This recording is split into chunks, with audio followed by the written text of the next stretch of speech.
ലോകസഭാ തിരഞ്ഞെടുപ്പ് തൊട്ടടുത്ത് എത്തി നിൽക്കുന്നു. പതിവ് പോലെ കർഷകർ ദില്ലിയിലേക്ക് മാർച്ച് തുടങ്ങി.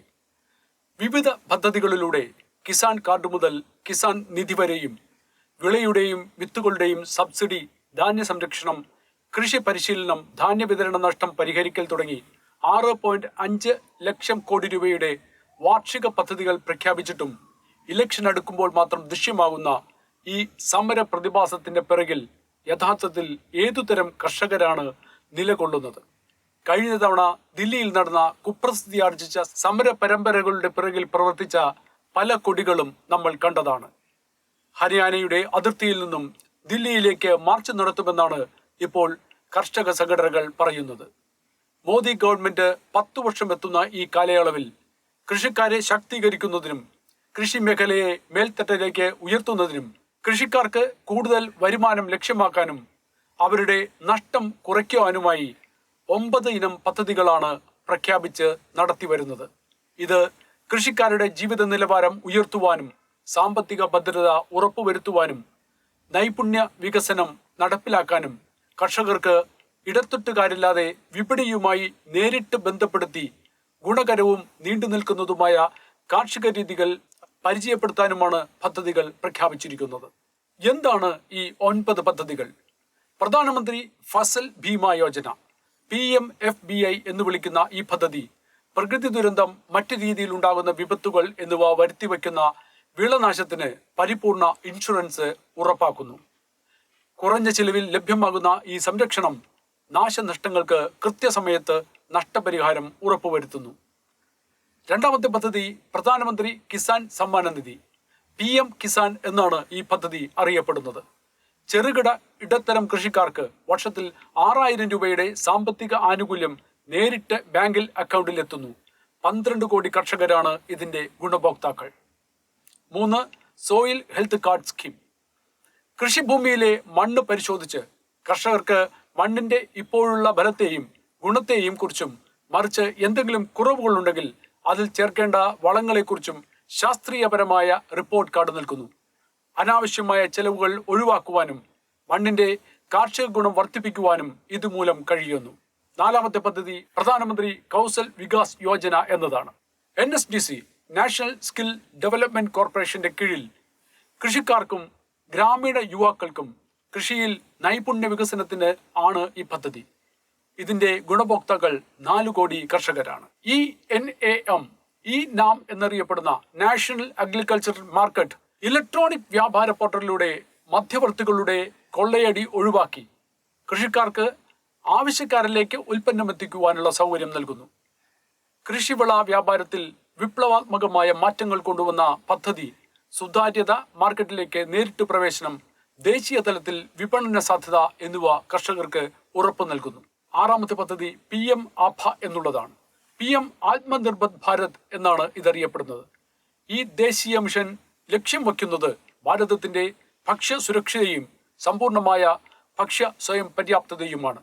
ഉൽപാദനക്ഷമത വർദ്ധിപ്പിക്കുക, കൂടുതൽ തരം വിളവുകൾ ഉണ്ടാക്കിയെടുക്കുക, വിളകൾ വില സംവർദ്ധകങ്ങളാക്കുക തുടങ്ങിയ ബൃഹത്തായ ലക്ഷ്യങ്ങൾ കൃഷിക്കാരുടെ സാമ്പത്തിക ബാധ്യത കുറയ്ക്കുകയും വരുമാനം വർദ്ധിപ്പിക്കുകയും ചെയ്തു. ദീർഘനാൾ നീണ്ടു നിൽക്കുന്ന കൃഷി പദ്ധതികൾ നടപ്പിൽ വരുത്താനും ഇതുമൂലം കഴിഞ്ഞു. 7ാമത്തെ പദ്ധതി പരമ്പരാഗത് കൃഷി വികാസ് യോജന എന്നതാണ്. പരമ്പരാഗതവും തദ്ദേശീയവുമായ കൃഷി രീതികളെ പ്രോത്സാഹിപ്പിക്കുക വഴി ഇരട്ടി വരുമാനം ലഭ്യമാക്കുന്നതാണ് ഈ പദ്ധതി. അതിനു പുറമെ ഓർഗാനിക് വിളകൾക്ക് വലിയ സാമ്പത്തിക സഹായം കേന്ദ്ര സർക്കാർ നൽകി വരുന്നു. പ്രത്യേക സാമ്പത്തിക സാങ്കേതിക സഹായം നൽകി വരുന്ന ഈ പദ്ധതി മണ്ണിന്റെ ഗുണം നിലനിർത്തുവാനും കർഷകർക്ക് ഓർഗാനിക് ഫാമിംഗ് സർട്ടിഫിക്കറ്റുകൾ ലഭിക്കുവാനും സഹായിക്കുന്നു. 8ാമത്തെ പദ്ധതി PMGSY എന്നുള്ളതാണ്. പ്രധാനമന്ത്രി കൃഷി സഞ്ചായ് പദ്ധതി.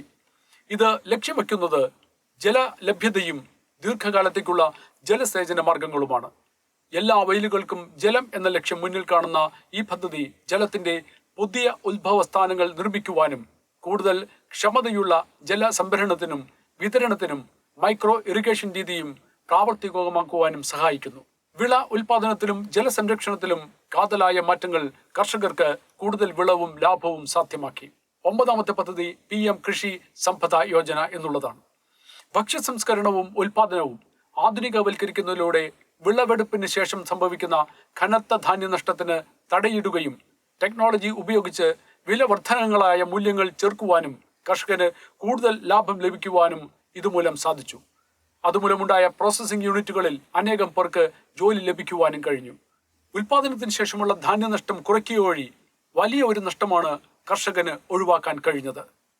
മണ്ണിന്റെ ഗുണനിലവാരം ഉയരുന്നു. വിളകളും വളവും കുറഞ്ഞ വിലയിൽ ലഭ്യമാക്കുന്നു. ജലസമൃദ്ധി ഉറപ്പുവരുത്തുന്നു. കൃഷി നൈപുണ്യ വികസനത്തിനു വേണ്ടി പുതിയ രീതികൾ കൊണ്ടുവരുന്നു. Organic farming പുഷ്ടിപ്പെടുത്തുന്നു.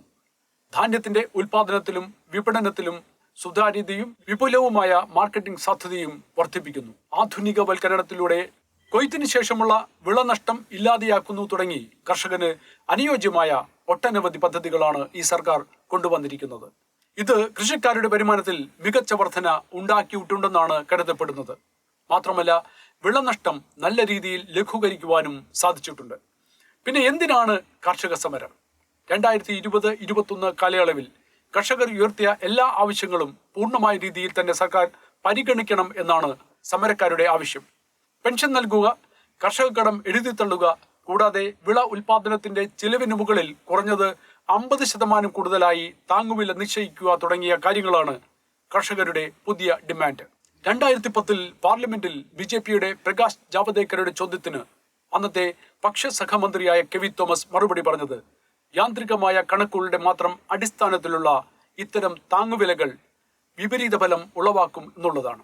അതിനർത്ഥം താങ്ങുവില അങ്ങനെ നിശ്ചയിക്കുവാൻ സാധിക്കില്ല എന്നു തന്നെയാണ്. UPA ഗവൺമെന്റ് നിയമിച്ച MS സ്വാമിനാഥൻ കമ്മീഷന്റെ നിർദ്ദേശം താങ്ങുവില നൽകണമെന്ന് തന്നെയായിരുന്നു.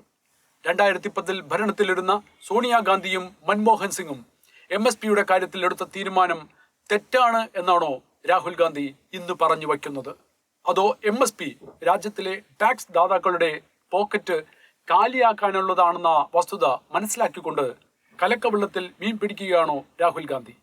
ആരാണ് ഈ സമരത്തിന് പിറകിലുള്ളത് എന്ന് സാമാന്യ ജനത്തിന് മനസ്സിലാക്കാൻ കൂടുതൽ വായനയൊന്നും ആവശ്യമില്ല.